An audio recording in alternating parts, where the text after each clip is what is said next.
যুক্তরাষ্ট্র জুড়ে ট্রাম্প বিরোধী বিক্ষোভ অব্যাহত। ওয়াশিংটনে লাখ লাখ নারীর প্রতিবাদ সমাবেশ। সংহতি জানিয়ে অন্যান্য দেশেও বিক্ষোভ। গোয়েন্দা সংস্থাগুলোর সঙ্গে দূরত্বের অভিযোগ গণমাধ্যমেরই সৃষ্টি বললেন ট্রাম্প।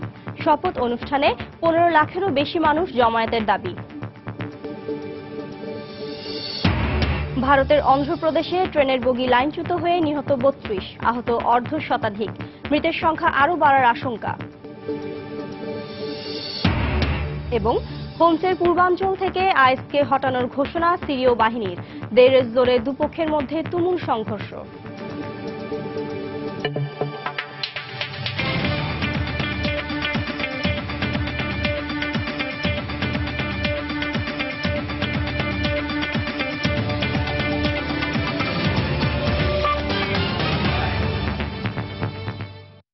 আন্তর্জাতিক সময়ের সঙ্গে আছে আমি শিরিন আক্তার।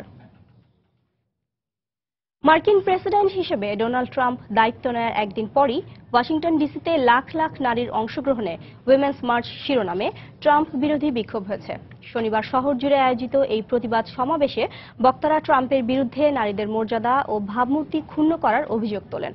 ওয়াশিংটন ডিসি ছাড়াও যুক্তরাষ্ট্রের বিভিন্ন শহরে আয়োজিত বিক্ষোভে যোগ দেন নাগরিক অধিকার সংগঠন, সাংস্কৃতিক ব্যক্তিবর্গ এবং বিভিন্ন মানবাধিকার ও সামাজিক সংগঠনের প্রতিনিধিরা। যুক্তরাষ্ট্রের ওয়াশিংটন ডিসি থেকে টিএম মামুনের ক্যামেরায় বিস্তারিত জানাচ্ছেন শিহাবুদ্দিন কিসলু। ভোরের আলো ফোটার সঙ্গে সঙ্গে ক্যাপিটাল হিল প্রাঙ্গণের দখল নিতে শুরু করে লাখ লাখ নারী। যুক্তরাষ্ট্রের বিভিন্ন স্থান থেকে আসা নারী পুরুষের সমাবেশ পরিণত হয় জনসমুদ্রে। ন্যাশনাল মল পর্যন্ত ছেয়ে যায় বিভিন্ন স্লোগান সম্বলিত প্ল্যাকার্ড, ব্যানার, ফেস্টুনে। এ সমাবেশ ডোনাল্ড ট্রাম্পের শপথ অনুষ্ঠানের জাঁকজমককেও যেন হার মানায়। বিক্ষোভে অংশ নেন অনেক প্রবাসী বাংলাদেশীও। এ ধরনের আয়োজন ট্রাম্পের জন্য সতর্কবার্তা বলে হুঁশিয়ারি করেন তারা। কালকে প্রেসিডেন্ট ট্রাম্প বলেছে I am the president for the people. So আজকে আমরা দেখতে পারি লোকজন বলবে we're also people and you have to listen to us and represent us too. Called the vigilante. It's like vigilante. যখনই ট্রাম্প বিরোধী এই বিক্ষোভের কথা শুনলাম তখনই আমি এতে যোগ দেওয়ার সিদ্ধান্ত নেই। আমার মনে হয় ট্রাম্পের কথাবার্তায় নারী বৈষম্যের বিষয়টি স্পষ্ট। আমাদের অবশ্যই এর প্রতিবাদ করা উচিত। শুধু এ বিক্ষোভ নয়, ট্রাম্পের জন্য সামনে আরো বড় কিছু অপেক্ষা করছে বলেও জানায় বিক্ষোভকারীরা। I see a lot of people from a lot of different places here and everybody's being very good to one another, so I hope that's what will happen in the years to come. ট্রাম্পের বিরুদ্ধে million women March শিরোনামে এই প্রতিবাদ সমাবেশে অংশ নিয়েছে যুক্তরাষ্ট্রের 99টি সংগঠন। নারীর সমতা ও বিভিন্ন অধিকার আদায়ে আরও কিছু সংগঠন পরে এই বিক্ষোভে যোগ দেয়। ওয়াশিংটন ডিসি ছাড়াও এদিন New York, Illinois, Colorado, Texas, Indiana, Utah সহ যুক্তরাষ্ট্রের বিভিন্ন অঙ্গরাজ্যে ট্রাম্প বিরোধী বিক্ষোভ অনুষ্ঠিত হয়। শপথ গ্রহণ অনুষ্ঠানে প্রেসিডেন্ট ডোনাল্ড ট্রাম্প বলেছিলেন তিনি জনগণের ক্ষমতা জনগণের হাতে ফিরিয়ে দিবেন। আজকের এই 10 লাখ লোকের সমাবেশ মঞ্চ থেকে একথাই উচ্চারিত হয়েছে, আমরাই সেই জনগণ আর আমাদের অধিকার সুনিশ্চিত করতে হবে। মিলিয়ন উইমেন মার্চের সমাবেশ থেকে শিহাবুদ্দিন কিসলু, সময় সংবাদ। যুক্তরাষ্ট্রের নতুন প্রেসিডেন্ট ডোনাল্ড ট্রাম্পের প্রতি অনাস্থা জানিয়ে ওয়াশিংটন ডিসিতে মিলিয়ন উইমেন্স মার্চের প্রতি সংহতি জানিয়ে বিক্ষোভ হয়েছে বিশ্বের বিভিন্ন দেশে। ট্রাম্পের শপথ গ্রহণের পরদিন শনিবার লন্ডন, প্যারিস, এথেন্সে, নয়াদিল্লি সহ বিশ্বের প্রধান শহরগুলোতে বিভিন্ন শ্রেণী পেশার মানুষ বিক্ষোভে যোগ দেয়। মার্কিন নারীদের ডাকে ট্রাম্প বিরোধী বিক্ষোভ বিশ্ব আন্দোলনে রূপ নিয়েছে। মার্কিনদের সঙ্গে সংহতি প্রকাশ করে শনিবার লন্ডন ও এডিনবার্গে বিক্ষোভে যোগ দেয় হাজার হাজার নারী ও পুরুষ। তারা ট্রাম্পকে যৌন নির্যাতনকারী উল্লেখ করার পাশাপাশি তার কর্মকাণ্ডের তীব্র সমালোচনা করেন। একজন নারী বিদ্বেষী কি করে যুক্তরাষ্ট্রের মতো একটি দেশের সরকার প্রধান হয় আমি এখনো তা বুঝতে পারি না। তার বিরুদ্ধে নানা অভিযোগ শুনতে শুনতে আমরা ক্লান্ত। ট্রাম্প শুধু নারীদের জন্য হুমকি নয়, তিনি বর্ণবাদী কথাবার্তা বলে সমাজে বিভক্তি তৈরি করছেন। এছাড়া জলবায়ু পরিবর্তন রোধের মতো গুরুত্বপূর্ণ একটি বিষয় নিয়ে তার কোনো মাথা ব্যথা নেই। একই দিন মেক্সিকোর কয়েকটি শহরে বিভিন্ন স্লোগান সম্বলিত প্ল্যাকার্ড হাতে র্যালিতে অংশ নেন শত শত মানুষ। নারী সহ সমাজের সর্বস্তরের মানুষের প্রতি শ্রদ্ধাশীল হতে ট্রাম্পের প্রতি আহ্বান জানান তারা। জার্মানির ফ্রাঙ্কফুটে ট্রাম্প বিরোধী র্যালিতে যোগ দেন কয়েক হাজার বিক্ষোভকারী। সাম্প্রদায়িক বিদ্বেষ ও অসহিষ্ণুতার বিরুদ্ধে অবস্থান তুলে ধরতে এই বিক্ষোভে অংশ নেওয়ার কথা জানান তারা। বিশ্ব নিরাপত্তার জন্য ট্রাম্পকে হুমকি হিসেবেও উল্লেখ করেন বিক্ষোভকারীরা। ট্রাম্পের দায়িত্ব গ্রহণের পর বিশ্বব্যাপী মানবাধিকার রক্ষার দাবিতে প্যারিসে আয়োজিত র্যালি গণবিক্ষোভে রূপ নেয়। ট্রাম্পের অভিবাসন নীতির সমালোচনার পাশাপাশি তাকে নারীর প্রতি সম্মান প্রদর্শনের আহ্বান জানান বিক্ষোভে অংশ নেওয়া ফরাসিরা। যুক্তরাষ্ট্রে উইমেন্স মার্চের প্রতি সংহতি জানিয়ে বিক্ষোভ হয়েছে ইসরায়েলেও। তেল আবিবে মার্কিন দূতাবাসের সামনে এ কর্মসূচিতে যোগ দেন কয়েকশো ইসরায়েলি। বিশ্বের গুরুত্বপূর্ণ বিভিন্ন বিষয়ে ট্রাম্পকে ইতিবাচক পদক্ষেপ নেওয়ার আহ্বান জানান তারা। এই সভ্যতার যুগে যখন কোনো রাষ্ট্রপ্রধান নারীদের হেয় করে দেখেন, তখন একজন নারী হিসেবে আর ঘরে বসে থাকা যায় না। ট্রাম্পের প্রতি বিশ্ববাসীর অনাস্থা তুলে ধরতে সবার এই বিক্ষোভে সংহতি জানানো উচিত। মার্কিন নারীদের প্রতি সংহতি জানিয়ে ভারতেও ট্রাম্প বিরোধী র্যালি বের করা হয়। তরুণ তরুণীদের ট্রাম্প বিরোধী স্লোগানে মুখরিত হয় নয়াদিল্লি, কলকাতা, কর্ণাটক সহ বিভিন্ন শহরের রাজপথ। বিশ্ববাসীকে ঐক্যবদ্ধ করার বদলে ট্রাম্প মার্কিন সমাজে বিভক্তির মাধ্যমে সারা বিশ্বে অস্থিতিশীল পরিস্থিতি তৈরি করছেন বলেও অভিযোগ তাদের। ট্রাম্প জনগণ বিরোধী মনোভাব নিয়ে ক্ষমতায় বসেছেন। বিশেষ করে তিনি অভিবাসী, মুসলিম এবং সমকামীদের ঘোর বিরোধী। এছাড়া তার বিভিন্ন কর্মকাণ্ড ও কথাবার্তায় নারী বিদ্বেষী অবস্থানও ফুটে উঠেছে। একই দিন Greece, Portugal, Austria, Norway, Argentina, Japan সহ বিশ্বের বিভিন্ন প্রান্তে বিক্ষোভ হয়। নতুন মার্কিন প্রেসিডেন্টের দায়িত্ব গ্রহণের পর সিডনি থেকে ওয়াশিংটন পর্যন্ত 600-ও বেশি শহরে ট্রাম্প বিরোধী বিক্ষোভ অনুষ্ঠিত হয় বলে জানায় গণমাধ্যম।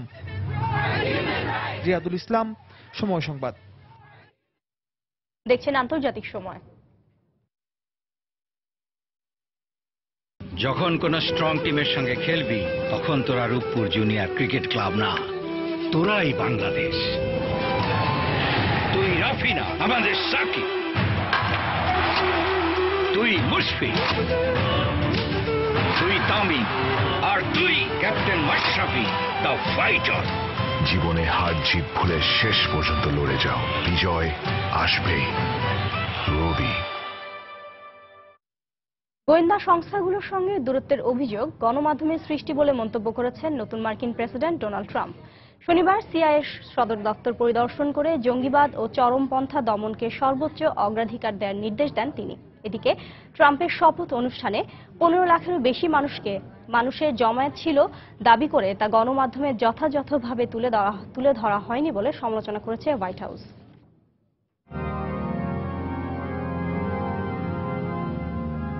প্রেসিডেন্টের দায়িত্ব গ্রহণের পরদিন শনিবার যুক্তরাষ্ট্রের প্রথা অনুযায়ী ওয়াশিংটন ন্যাশনাল ক্যাথেড্রালে সর্বধর্মীয় প্রার্থনা অনুষ্ঠানে যোগ দেন ডোনাল্ড ট্রাম্প। স্ত্রী মেলানিয়া ও ভাইস প্রেসিডেন্ট মাইক পেন্সও এই প্রার্থনায় অংশ নেন। শপথ গ্রহণের কয়েকদিন আগে থেকে শুরু হওয়া ট্রাম্প বিরোধী বিক্ষোভের মধ্যেই দাপ্তরিক কাজ চালিয়ে যাচ্ছেন ট্রাম্প। চীন থেকে পণ্য আমদানির ক্ষেত্রে ট্রাম্প অতিরিক্ত শুল্ক আরোপের কথা ভাবছেন বলে গণমাধ্যমের খবরে জানা গেছে। দায়িত্ব নেওয়ার প্রথম দিনেই পূর্বসূরি ওবামার স্বাস্থ্যনীতি আংশিক বাতিলের নির্বাহী আদেশে সই এবং বিভিন্ন দেশের রাজনৈতিক বিবেচনায় নিয়োগ পাওয়া মার্কিন রাষ্ট্রদূতদের বরখাস্তের রাতের জারির পর শনিবার ভার্জিনিয়ার ল্যাংলিতে সিআইএর সদর দপ্তর পরিদর্শন করেন নতুন প্রেসিডেন্ট। সেখানে সিআইএর সঙ্গে তার সম্পর্কের শীতলতা তৈরির জন্য গণমাধ্যমকে দোষারোপ করেন তিনি। একই সঙ্গে ইসলামী উগ্রবাদ দমনকে সর্বোচ্চ অগ্রাধিকার দেওয়ার নির্দেশ দেন প্রেসিডেন্ট ট্রাম্প। আয়াত সহ ইসলামী জঙ্গিবাদ ও চরমপন্থা থেকে যে কোনো মূল্যে আমাদের মুক্তি পেতে হবে। আপনাদের পেশাকে আমি শ্রদ্ধা করি। পৃথিবীর মুষ্টিমেয় কিছু মানুষ যে গোয়েন্দা হওয়ার যোগ্যতা রাখে। যে কোনো সহযোগিতা প্রয়োজন হোক না কেন, আপনাদের সঙ্গে আছি। গোয়েন্দা সংস্থাগুলোর সঙ্গে আমার সম্পর্ক খারাপ করতে ভুল খবর প্রকাশ করা হয়েছে গণমাধ্যমে। শপথ অনুষ্ঠানে 15 লাখেরও বেশি মানুষ থাকলেও তারা তা দেখায়নি। এই অসৎ গণমাধ্যমের বিরুদ্ধে যুদ্ধ ঘোষণা করেছে। মার্কিন নির্বাচনে রাশিয়ার হস্তক্ষেপের বিষয়ে সিআইএর অভিযোগ ও প্রতিবেদন প্রকাশের জেরে সৃষ্ট জটিলতা ও টানাপোড়েনের সম্পর্ক দ্রুত উন্নয়ন করতেই প্রধান গোয়েন্দা সংস্থাটির সদর দপ্তরে ট্রাম্পের এই তড়িঘড়ি সফর বলে মনে করছেন বিশ্লেষকেরা। শপথ অনুষ্ঠান ও ট্রাম্পের উদ্বোধনী ভাষণ যথাযথভাবে তুলে না ধরায় গণমাধ্যমের সমালোচনা করেছে হোয়াইট হাউস। শনিবার নতুন মুখপাত্র শন স্পাইসার বলেন, প্রেসিডেন্ট ট্রাম্প জাতীয় ঐক্যের কথা বললেও কিছু গণমাধ্যম এই বার্তা সবার কাছে পৌঁছে দেয়নি। জাতিকে ঐক্যবদ্ধ করতে প্রেসিডেন্ট ট্রাম্প বদ্ধপরিকর। উদ্বোধনী ভাষণেও তিনি গুরুত্বের সঙ্গে বিষয়টি উল্লেখ করেন, কিন্তু কিছু গণমাধ্যম তা যথার্থভাবে প্রচার করেনি। এমনকি নিউ ইয়র্ক টাইমসের মতো বিখ্যাত পত্রিকাও শপথ অনুষ্ঠানে উপস্থিত জনসমুদ্রের ছবি না ছাপিয়ে অল্প কিছু মানুষের ছবি ছেপেছে। এদিকে প্রেসিডেন্ট ট্রাম্পের সঙ্গে প্রথম বিদেশি নেতা হিসেবে আগামী শুক্রবার হোয়াইট হাউসে সাক্ষাৎ করবেন ব্রিটিশ প্রধানমন্ত্রী থেরেসা মে। আগামী মাসে ট্রাম্পের সঙ্গে মেক্সিকোর প্রেসিডেন্ট পেনা নাইতো ও কানাডার প্রধানমন্ত্রী জাস্টিন ট্রুডোর বৈঠক হতে পারে বলে আভাস পাওয়া গেছে। তবে নতুন মার্কিন প্রেসিডেন্টের সঙ্গে রুশ প্রেসিডেন্ট ভ্লাদিমির পুতিনের সাক্ষাতের জন্য আরও কয়েক মাস অপেক্ষা করতে হবে বলে জানিয়েছে ক্রেমলিন। দেলোয়ার হোসেন, সময় সংবাদ। কয়েক মাস আগে মিশেল ওবামার বক্তব্য নকলের অভিযোগের পর এবার আরেক সাবেক ফার্স্ট লেডির পোশাক নকলের অভিযোগ উঠেছে নতুন মার্কিন ফার্স্ট লেডি মেলানিয়া ট্রাম্পের বিরুদ্ধে। স্বামী ডোনাল্ড ট্রাম্পের শপথ অনুষ্ঠানে মেলানিয়া সাবেক ফার্স্ট লেডি জ্যাকুলিন কেনেডির মতো করে পোশাক পরেন বলে অভিযোগ উঠেছে।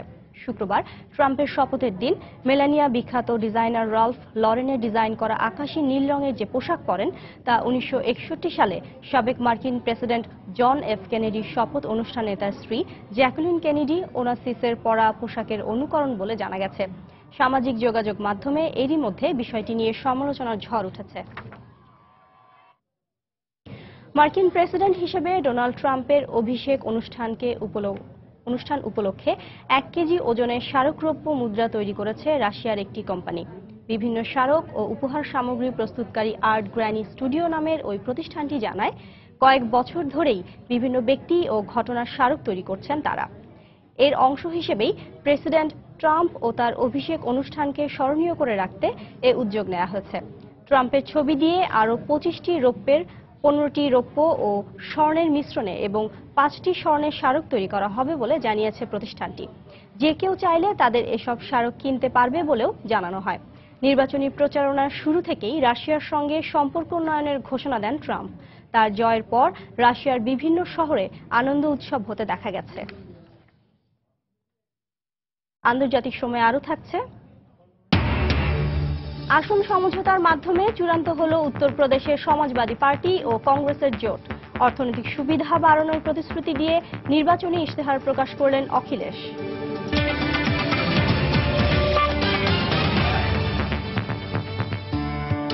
ব্লেজ এলইডি লাইট, লাইট বদলান, লাইফ বদলান। ভারতের অন্ধ্রপ্রদেশে একটি ট্রেনের কয়েকটি বগি ও ইঞ্জিন লাইনচ্যুত হয়ে 32 জন নিহত হয়েছেন। আহত হয়েছেন অর্ধশত যাত্রী। হীরাখণ্ড এক্সপ্রেস ট্রেনটি জগদলপুর থেকে ভুবনেশ্বরের দিকে যাবার পথে কুনেরু স্টেশনের কাছে লাইনচ্যুত হয়। নিহতের সংখ্যা আরও বাড়তে পারে বলে আশঙ্কা করা হচ্ছে। দেশটির প্রধানমন্ত্রী দুর্ঘটনায় গভীর শোক প্রকাশ করেছেন। স্থানীয় সময় শনিবার রাতে জগদলপুর থেকে ভুবনেশ্বরের দিকে যাচ্ছিল হীরাখণ্ড এক্সপ্রেস। বিজয়নগর জেলার অন্ধ্রপ্রদেশ রাজ্যের কুনেরু স্টেশনের কাছে পৌঁছলে ট্রেনটি লাইনচ্যুত হয়। অধিকাংশ যাত্রী ঘুমিয়ে থাকায় মুহূর্তেই ঘটে যায় ভয়াবহ দুর্ঘটনা। প্রাণ হারান বেশ কয়েকজন যাত্রী, আহত হন আরও অনেকেই। ট্রেনটির বেশ কিছু বগি ও ইঞ্জিন ছাড়াও মালবাহী একটি ভ্যান, 2টি জেনারেল কোচ, 2টি স্লিপার কোচ এবং একটি AC2 টায়ার কোচ লাইনচ্যুত হয়। ট্রেনটিতে মোট 22টি বগি ছিল। আহতদের স্থানীয় হাসপাতালে নেওয়া হয়, যাদের মধ্যে বেশ কয়েকজনের অবস্থা আশঙ্কাজনক বলে জানিয়েছেন হাসপাতাল কর্তৃপক্ষ। Most of the injured are admitted to district hospital Rayagada. The 2 tongue rails next to the main stock rail or the main rail on which the wheel is, those two we can see cuts on them. লাইনচ্যুত বগিগুলোর মধ্যে অনেক মানুষ আটকা পড়ে আছে বলে ধারণা করা হচ্ছে। এদিকে দুর্ঘটনার প্রকৃত কারণ সম্পর্কে এখনো কিছু জানা যায়নি। পুলিশ ঘটনার তদন্তে নেমেছে। দুর্ঘটনা এড়াতে নিরাপত্তা জোরদারের পাশাপাশি গেল 5 বছরে দেশটিতে সড়ক ও রেল যোগাযোগ উন্নয়ন খাতে 13,700 কোটি রুপি ব্যয় করা হয়েছে। এর আগে নভেম্বর মাসে কানপুরে ভয়াবহ ট্রেন দুর্ঘটনায় 146 জন নিহত হয়। আফরিন জেরিন, সময় সংবাদ। সিরিয়ার হোমস প্রদেশের পূর্বাঞ্চল থেকে আইএস জঙ্গিদের হটিয়ে নিজেদের নিয়ন্ত্রণ প্রতিষ্ঠার কথা জানিয়েছে দেশটির সরকারি বাহিনী। এদিকে দের এজ জোরে সরকারি বাহিনীর সঙ্গে আইএসের তীব্র লড়াই চলছে। এর মধ্যেই সিরিয়ায় আইএসের বিভিন্ন অবস্থানে অভিযান চালিয়েছে রাশিয়ার বোমারু বিমান। সিরিয়ার পূর্বাঞ্চলীয় দেইর এজ-জোর প্রদেশে সরকারি বাহিনী ও আইএস জঙ্গিদের মধ্যে তীব্র লড়াই অব্যাহত রয়েছে। শনিবার রয়টার্সের প্রকাশিত ফুটেজে দেখা যায় ওই অঞ্চল থেকে জঙ্গিদের হটাতে সাঁজোয়া যান ও কামান নিয়ে মারমুখী অবস্থান নিয়েছে সরকারি সেনারা। দেইর-এজ-জোর প্রদেশে আইএসের বিরুদ্ধে রাশিয়ার সবশেষ বিমান হামলায় জঙ্গিদের ঘাঁটি, অস্ত্রাগার সহ বেশ কয়েকটি গাড়ি পুরোপুরি ধ্বংস হয়ে গেছে বলে জানায় ক্রেমলিন। সিরিয়ার খেমেইমিম বিমান ঘাঁটি থেকে উড়ে এসে রুশ যুদ্ধ বিমানগুলো এ হামলা চালায় বলে জানা গেছে। রাশিয়ার ভূমি থেকে সিরিয়ার আইএসের অবস্থানে সরাসরি হামলা চালাতে সক্ষম এমন 6টি দূরপাল্লার বোম্বার মোতায়েন করা হবে বলেও জানায় মস্কো। এরই মধ্যে কৌশলগত গুরুত্বপূর্ণ হোমস প্রদেশের পূর্বাঞ্চলে নিয়ন্ত্রণ প্রতিষ্ঠার কথা জানিয়েছে সরকারি বাহিনী। ওই অঞ্চলে দীর্ঘদিন ধরে আইএস আধিপত্য বিস্তার করে আসলেও গত কয়েকদিনের সরকারি বাহিনীর কঠোর অভিযানের মুখে জঙ্গিরা পিছু হটতে বাধ্য হয়।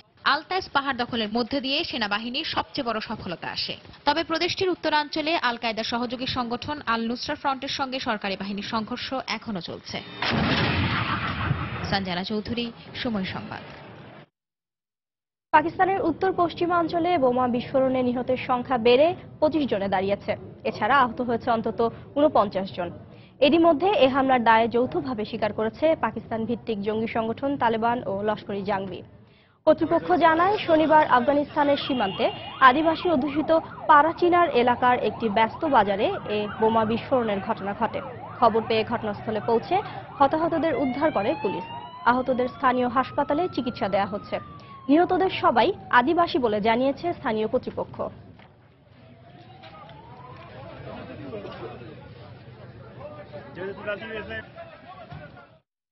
আন্তর্জাতিক সময়ে আরো যা দেখবেন, যুক্তরাষ্ট্রের দক্ষিণাঞ্চলে ঝড়ের আঘাতে 4 জনের মৃত্যু, আহত অন্তত 20।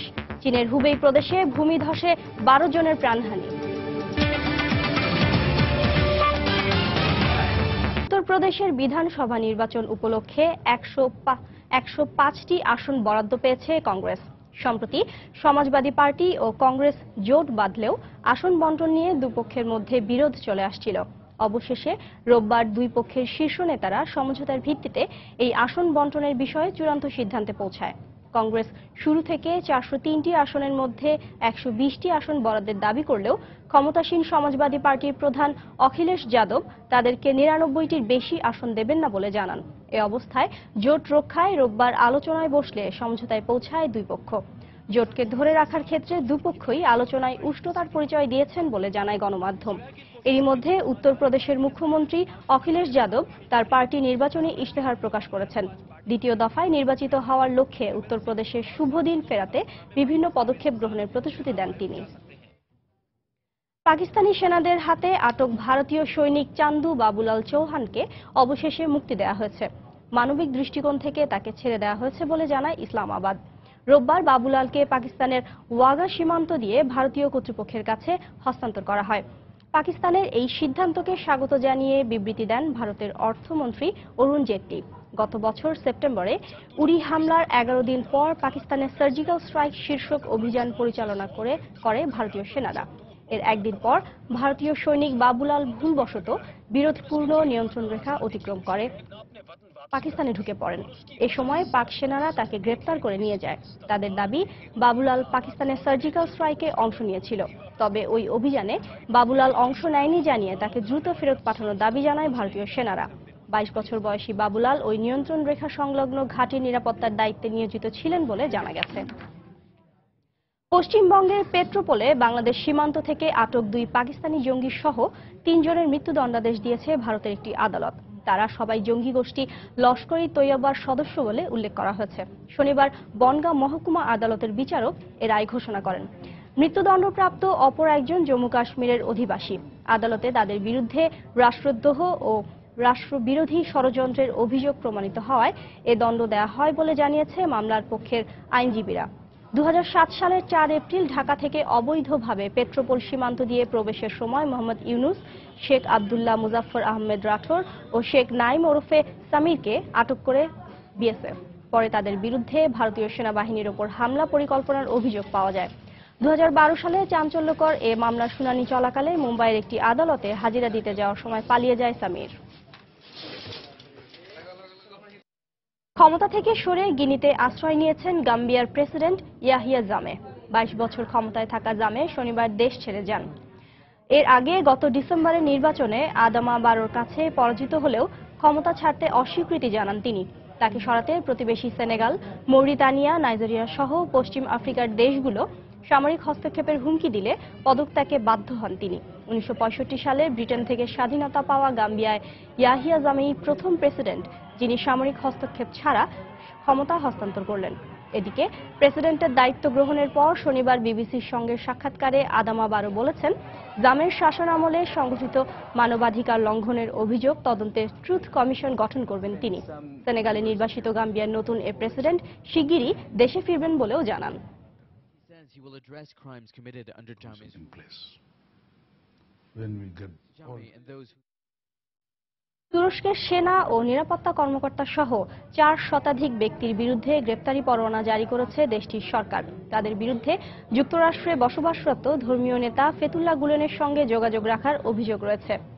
এরই মধ্যে পুলিশ দেশটির প্রায় 50টি প্রদেশে একযোগে অভিযান চালিয়ে 132 জনকে গ্রেপ্তারের কথা জানায়।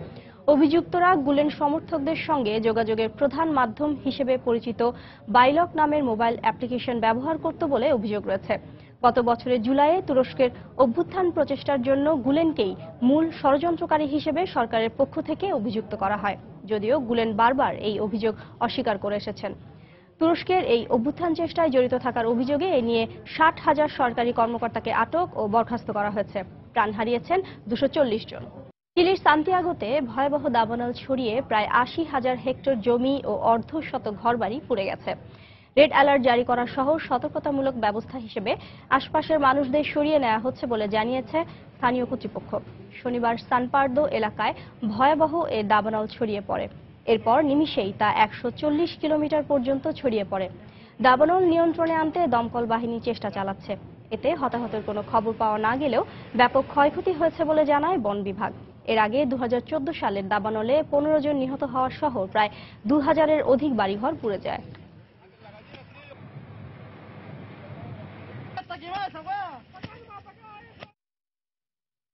রোমানিয়ার বুখারেস্টে একটি নৈশ ক্লাবে অগ্নিকাণ্ডে অন্তত 40 জন আহত হয়েছে। দগ্ধদের মধ্যে কয়েকজনের অবস্থা আশঙ্কাজনক। শনিবার শহরের বাম্বু নৈশ ক্লাবে এ দুর্ঘটনা ঘটে। আগুন লাগার পর হুড়োহুড়ি ও জানালা দিয়ে লাফিয়ে পড়তে গিয়েই বেশি মানুষ আহত হয় বলে জানায় গণমাধ্যম। দগ্ধদের পাশাপাশি তাদেরও বিভিন্ন হাসপাতালে চিকিৎসা দেওয়া হচ্ছে। এই দুর্ঘটনার কারণ সম্পর্কে এখনো জানা যায়নি। এর মধ্যেই ঘটনার কারণ অনুসন্ধানে তদন্ত শুরু করেছে কর্তৃপক্ষ। এর আগে 2005 সালেও একই নৈশ ক্লাবে আগুন লেগে বেশ কয়েকজন আহত হয়। ইতালির উত্তরাঞ্চলে সড়ক দুর্ঘটনার পর একটি স্কুল বাসে আগুন লেগে অন্তত 16 জন নিহত হয়েছে।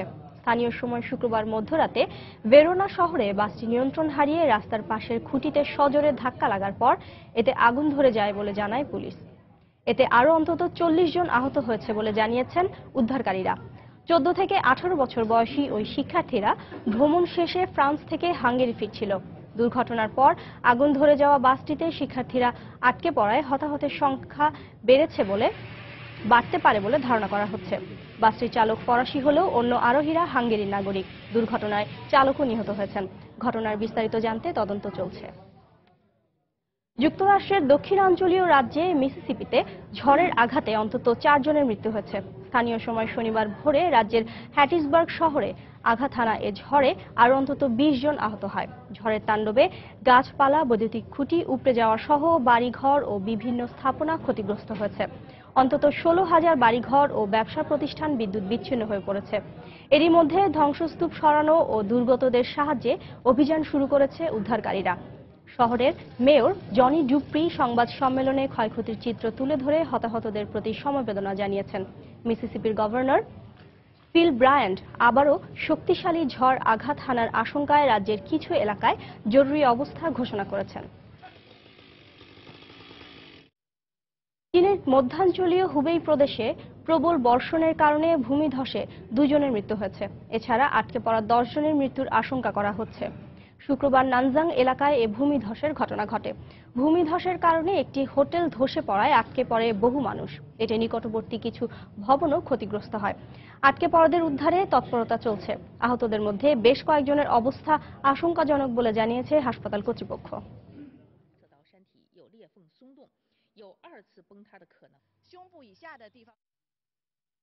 শেষ হলো কলকাতার মিলন মেলা গ্রাউন্ডে আয়োজিত পশ্চিমবঙ্গ সরকারের 2 দিনের বিশ্ববঙ্গ বাণিজ্য সম্মেলন। সম্মেলনে পশ্চিমবঙ্গে বিনিয়োগের আশা প্রকাশ করেন বাংলাদেশি ব্যবসায়ীরা। শিল্প বাণিজ্য ছাড়াও দুই দেশের বিভিন্ন খাতের জন্য পশ্চিমবঙ্গ সরকারের এই আয়োজনকে ইতিবাচক হিসেবে দেখছেন তারা। পশ্চিমবঙ্গ সরকার আয়োজিত বিশ্ববঙ্গ বাণিজ্য সম্মেলনের শেষ দিন শনিবার ছিল ব্যবসায়ী ও বিনিয়োগকারীদের আলোচনার জন্য বরাদ্দ।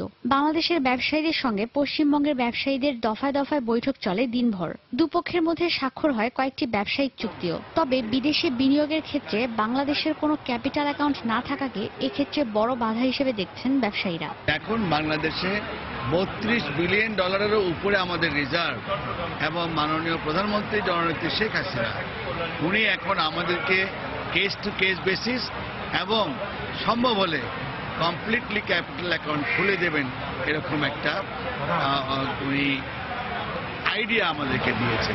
তবে সম্মেলনের পাশাপাশি রাজনৈতিক দৃষ্টি পরিবর্তন এবং সীমান্তের কাস্টমস ব্যবস্থার উন্নয়নও জরুরি বলে মনে করছেন বাংলাদেশের প্রতিনিধিরা। ট্যাক্স ভ্যাটের কিছু প্রবলেম, তাছাড়া আর একটা প্রবলেম হচ্ছে যে বাণিজ্যিকভাবে যে উন্নয়নটা আমাদের একত্রে হওয়ার দরকার, এখানে অনেক ধরনের সুযোগ সুবিধা আমাদের গভর্নমেন্টের থেকে একটু ছাড় দিতে হবে।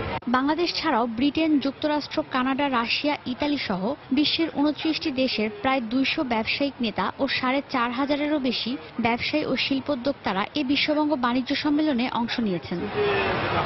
সময় সংবাদ, কলকাতা।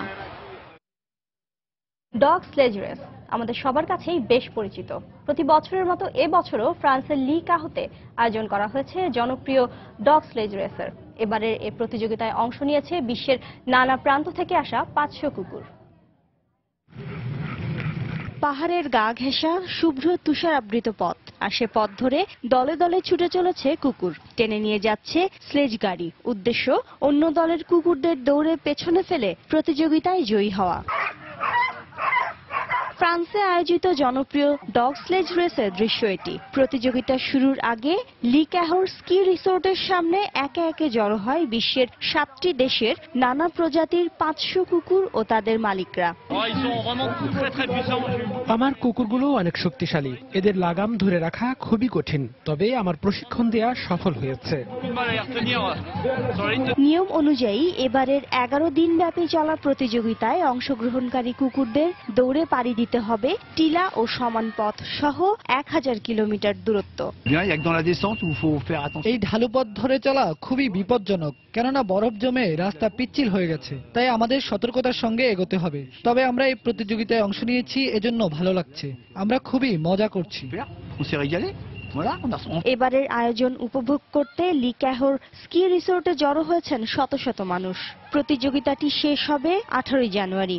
সেদিন বিজয়ীর মাথায় পরিয়ে দেয়া হবে জয়ের মুকুট। শিরিন আক্তার, সময় সংবাদ।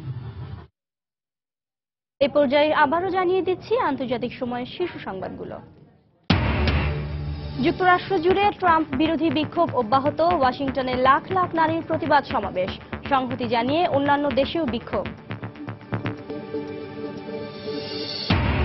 গোয়েন্দা সংস্থাগুলোর সঙ্গে দূরত্বের অভিযোগ গণমাধ্যমেরই সৃষ্টি বললেন ট্রাম্প। শপথ অনুষ্ঠানে 15 লাখেরও বেশি মানুষ জমায়েতের দাবি। ভারতের অন্ধ্রপ্রদেশে ট্রেনের বগি লাইনচ্যুত হয়ে নিহতের সংখ্যা বেড়ে 36, আহত অর্ধশতাধিক।